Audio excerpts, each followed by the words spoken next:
A Southeast Kansas man accused of killing his wife and injuring her 84-year-old grandmother enters a plea. Proposed legislation in Missouri would increase the age to purchase tobacco products to 21, bringing it up to par with the federal law. I'm Zach Dodge with what else the bill would do and why some are opposing it. Coming up. The 4 states' most watched news starts now. An Arma, Kansas man pleads no contest to charges alleging he stabbed his wife to death and injured her grandmother. This is KOAM News at 6. 34-year-old Jeremy Del Marco pleaded no contest to second-degree murder and attempted murder in connection with the 2019 homicide. In February of that year, authorities say 84-year-old Dorma LeMaster called police to report that Del Marco was assaulting her granddaughter. When deputies arrived, they found the 2 victims seriously injured. Del Marco's wife, Brandy Del Marco, died later at a hospital. Sentencing is set for June. Checking in with Doug Hetty now for a first look at the weather. All right, Dow, a cold night for us last night as we dropped down into the 20s. So we had a very hard freeze. And again tonight, not quite as cold, but still going to get right around freezing. So we have frost and freeze advisories in effect once again across the entire 4-state area. At least we are dry. Just a few little cumulus clouds have been popping up over the past several hours. And we are going to stay dry tonight. And then our next storm system will start to affect us by tomorrow afternoon. Any rain out there now, eastern parts of Missouri, but here's our next storm system, which is building back toward the west. At least temperatures a little bit warmer for us today. Most of us went into the mid-50s. We're sitting low to mid-50s at this point in time. Through the evening hours, we'll slide back through the 40s into the 30s, but again, Dow, I think most of us are going to drop back right around freezing for us a little bit later on tonight. So we're going to look at our next storm systems coming up here in just a bit. All right, we'll catch you then. Thanks, Doug. In December of 2019, the federal age limit to buy tobacco products was increased from 18 to 21. According to the Campaign for Tobacco-Free Kids, 30 states have adopted the increase, but that does not include Missouri. Well, now legislators are working to change that. KOAM's Zach Dodge has the story. For the last year and a half, no one under the age of 21 has been able to legally purchase tobacco products. So passing a law to raise the age in Missouri to 21 would seem kind of redundant, right? We thought it was easiest for us to pass it as a state level to ensure that all municipalities across the state are 21. And also to provide some consistency. Representative Dan Shaw, who's sponsoring a bill to raise the age, says after Tobacco 21 passed, they saw municipalities across the state trying to mirror the federal law. But that created a patchwork system that he says can be confusing to customers and store owners. The states have to adopt this language. If they don't, then they lose out on funding. A.J. Mole with Missouri Smoke Free, a nonprofit that pushes for tobacco harm reduction, supports the bill, saying it's simple legislation that makes sense all the way around. It's a non-issue. I mean, this issue is done and over. The bill would also make it so local governments can't enact local legislation related to tobacco and couldn't add new taxes. All of that would have to be done at the state level. That's something the American Heart Association is opposing. So we know, number one, that Missouri is not a one-size-fits-all state. And local governments are the closest to their communities, and they know what's best, and they work with and in their own communities. It's a complete level playing field across the state, basically echoing what the people of the state of Missouri have said time and time again. Zach Dodge, KOAM News. Today, the bill passed through the Committee on Downsizing State Government. It has to go through the Rules Committee before going to the full House. The Jasper County Health Department reports another COVID-19 related death. This time they say the patient was a woman in her 80s. The latest death brings the county's total now to 155. The number of coronavirus variants in Kansas has risen sharply, even as parents in some schools push to drop masking requirements and vaccine appointments go unfilled. In the past week, Kansas had a 32% increase in the total number of confirmed variant coronavirus cases, as all 5 variants of concern have now been identified in the state. The Kansas Department of Health and Environment reported 175 total variant cases Monday. That's up from 133 a week ago. Most of the increase was due to 35 new cases of the UK variant strain. Mercy Hospital is accepting COVID-19 vaccine walk-ins for the rest of this week. The hospital has ample supply and wants to get as many people vaccinated as possible to avoid waste. The hospital is administering first doses of the Pfizer vaccine. Again, these are first dose vaccinations only. You can also schedule a vaccine appointment on Mercy's website. You can find a link to that on our website. That's KOAMnewsnow.com. A groundbreaking ceremony last week marked the beginning of construction on the future home of Dover Hill Elementary in Joplin. It's named for the hill on which it's being built, Dover Hill. But a group of Joplinites wanted to be named in honor of the groundbreaking poet and activist, Joplin-born Langston Hughes. Last night at the Joplin School Board, the Langston Hughes Cultural Society asked the board to change the name from Dover Hill Elementary to Langston Hughes Elementary. The board did not vote on the request because it was not on last night's agenda. Still ahead, area law enforcement gets training in dealing with crisis intervention. And theater students at Pittsburgh High School examine social issues on the stage. The Ozark Center hosts several area law enforcement agencies for crisis intervention training.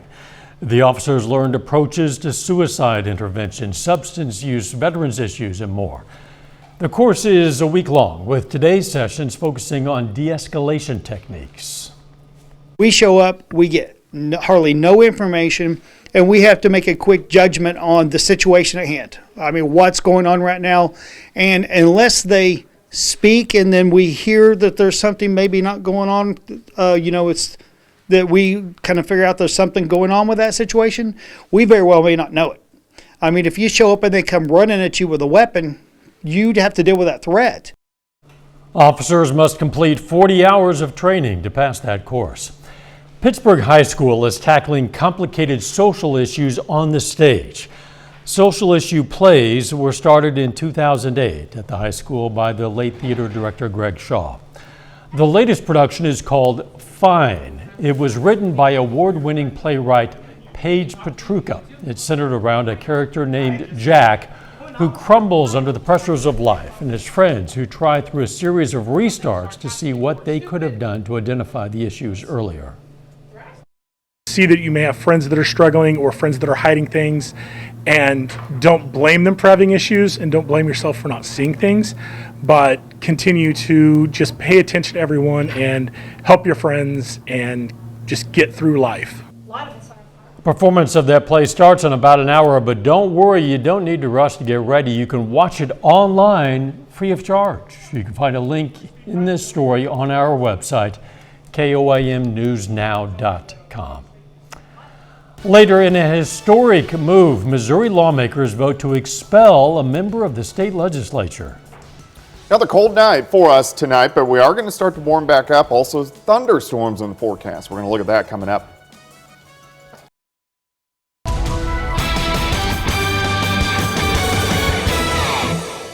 Well, we had a cold start for us during the morning hours. Temperatures all the way down into the upper 20s, but we did make it to 55 today, which is better than what we saw yesterday, but still well shy of where we should be really hitting this time of the year, into lower 70s. And even for us tomorrow, a little bit warmer. We're going to go near 60, but still well shy of our average high for this time of the year. We are really going to warm up, especially by the second half of the weekend. Temperatures dropping back just a bit. Most of us 50 to about 53, 54 degrees across the viewing area. It looks good outside from our station, currently sitting at 52. West, northwesterly winds at about 10 to 15. Humidity is low at 38%. Through the evening hours, we'll slide back through the 50s, 40s, and then into the 30s once again. I think most of us will bottom out right around freezing for an overnight low. So again, we're going to have frost and freeze issues across the entire four-state area. So that's why we have these advisories in effect for late tonight into tomorrow morning. We are dry. Just a few random little cumulus clouds have been popping up during the afternoon. Any rain is staying across the eastern parts of Missouri, but here's our next storm system back toward the west. And this system will start to affect us by late in the daytime hours tomorrow. You can see it right out across southwestern parts of Utah, and it's going to swing out into the central plains as we go into the daytime hours for us tomorrow. Clouds will start to increase late tonight into tomorrow morning. I still think most of tonight we have partly to mostly clear skies, but you can see our temperatures near freezing. As we go into the daytime hours tomorrow, clouds increase through the day. So we're going to have a lot of clouds, and then we'll start to get some showers in here late afternoon into the evening hours. The better shot is going to be for the evening. Here's your forecast for you tomorrow. We're going to start at 33, 53 by noon. High temp right around 59, nearing 60 degrees. South winds at about 5 to 10. Tomorrow evening into tomorrow night, we get a band of showers that's going to push on through. And then our activity kind of tapers off a little bit after midnight into early Friday morning. Early Friday morning, we start to see showers picking up once again. And then eventually, by Friday afternoon, thunderstorms start to push in. These are going to be bands of showers and thunderstorms, heavy amounts of rain. We do have a low severe threat. I think most of the severe weather is going to stay just to our south, but something we want to watch. I think by far the biggest threat here is going to be heavy amounts of rain, but we do have a low severe threat. So here's about midnight, Friday night, heading into Saturday morning, and then all the showers and thunderstorms will press east. But rainfall amounts, they could be actually pretty high. A lot of areas are going to pick up 1 upwards to 2 inches of rain, especially in those heavier bands, which are going to roll through. Rain out of here midday Saturday. Sunday looks great, mid-70s. Monday looks great, near 80, and then chances for showers and thunderstorms right back in by Tuesday evening. Tuesday evening is going to be a much higher chance for severe weather by next week. 59 for us tomorrow, 64 on Friday, 63 Saturday, up to 74 Sunday, up to 80 by Monday, and then thunderstorms Tuesday into Wednesday. Wow, 80 possibly on Monday. Yeah, looks pretty good. Yes, it does. Thanks, Doug. Still ahead, for the first time in more than a century, Missouri lawmakers vote to expel a state representative. And a St. Louis area officer is honored for his efforts that saved a woman from her burning home. The Missouri House has expelled a lawmaker accused of sexually and physically abusing his children years ago. The GOP-led House today voted almost unanimously to kick out Republican Rick Rober of Lee Summit, Missouri. His now adult children testified to House investigators this year that he sexually abused 2 of them at the ages of 5 and 9. The committee found records that show his children reported the abuse years ago, but the prosecutors didn't file charges. Rober did not immediately respond to an Associated Press request for comment. He previously told the committee that he did not sexually abuse his children. The Oklahoma Senate has given final approval to several anti-abortion bills. The bills in Oklahoma require physicians who perform abortions to be certified in obstetrics, add performing abortions to the list of unprofessional conduct by doctors, and prohibit abortions if a fetal heartbeat is detected. All 3 bills passed mostly along party lines, with Democrats in opposition. The measures now head to Governor Kevin Stitt, who has previously said he would sign any anti-abortion bills sent to him by the legislature. Governor Stitt has signed into law a bill intended to coordinate state and federal law enforcement efforts when investigating missing or murdered indigenous people. The bill is known as Ida's Law for 29-year-old Ida Beard of El Reno, a citizen of the Cheyenne and Arapaho tribes who disappeared in 2015 and has never been found. Ida's Law requires the Oklahoma State Bureau of Investigation to coordinate with the U.S. Attorney's Office and the Department of Justice to obtain federal funding and coordinate efforts to gather information and data about missing and murdered indigenous people in Oklahoma. Tishara Jones is officially the first black female mayor of St. Louis after winning the election earlier this month. She was sworn in yesterday. Jones has been the city's treasurer since 2013. She's taking the place of outgoing Mayor Lyda Crewson, who did not seek re-election. Jones's victory came just 2 weeks after Kim Janey was appointed Boston's first black female mayor. There is now a historic high of 9 black women serving as mayors of our nation's 100 largest cities. A police officer outside St. Louis is being honored for saving a woman from her burning home. She has a prosthetic leg and says she got separated from her husband and son. She says a wall of fire blocked her path. As Ryan Anderson reports, the officer braved the flames to reach her. Whenever I was arriving or pulling around the corner, I saw the house was fully involved. January 26th, Officer Tim Shipp heard the call come in for a house fire on the 1800 block of Fox Creek Lane. Is everybody out? Is everybody out? He left his side job less than a mile away. He was the first person to arrive on scene. A neighbor told him a woman with disabilities was trapped inside. I felt like I needed to act. I needed to try to at least get her out.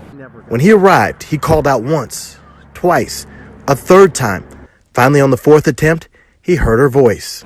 I was able to follow her voice as she was calling out to me. I got on my hands and knees and crawled through, I believe it was 2 rooms. I wasn't really able to see anything about a foot in front of me. Really heavy, thick, dense smoke. That woman says if Officer Shipp and that neighbor hadn't run into her now burned down house, she wouldn't be here today. Their bravery saved her life. Once outside, reality hit Officer Shipp. He was reacting on gut instinct since arriving at the scene. He's glad this story has a happy ending. I don't feel like I did anything out of the ordinary that one of these other officers would have encountered in the same situation, but it does feel good to be recognized. The officer received his department's Medal of Valor for saving that woman. A final check on the weather is next. Take time now to honor a local veteran, Corporal Stephen LeBady. The Tulsa native served in the U.S. Marine Corps during the Vietnam War. For his service, he received a Bronze Star and a Purple Heart, and we are proud to salute Corporal Stephen LeBady. He's tonight's 4-state hero. Here's a look at what's coming up on KOAM News at 9 on Fox 14. We're going to check out a free, family-friendly way to enjoy the outdoors in Joplin. Also, turns out school cafeteria lunches are some of the healthiest foods our kids usually eat. And we're going to check out the new Mortal Kombat movie. That and more coming your way tonight on KOAM News at 9 on Fox 14. Tamagotchi, the iconic 90s digital pet, is back, but like nearly every other handheld device nowadays, it has a camera. The Tamagotchi Pix, as it's called, is a blast from the past with contemporary add-ons. The basics are the same. It's an egg-shaped device with 3 buttons. The goal is to raise a virtual pet. The pet goes through different stages, like hatching from an egg. It demands attention by asking to be fed or played with, and then it dies after a few days. Along with the camera, this 2021 version has a full-color screen instead of pixelated black and white, and you can take selfies with your virtual pet. Tamagotchi Pix goes on sale in July. So if you're looking for an electronic device that will pester you and has to be fed, this might be what you're looking for. But only for a couple of days. But only for a couple of days. Okay. Yeah. All right. The weather, it's going to get cold again tonight, Doug. It is near freezing, so we have frost and freeze advisories in effect once again. A little bit warmer tomorrow, near 60. A lot of clouds. We're going to start to get some showers in here by evening. Showers and thunderstorms tomorrow night. Thunderstorms, heavy amounts of rain on Friday. Thanks for joining us. We'll see you right back here at 10. Let's take care of ourselves and each other.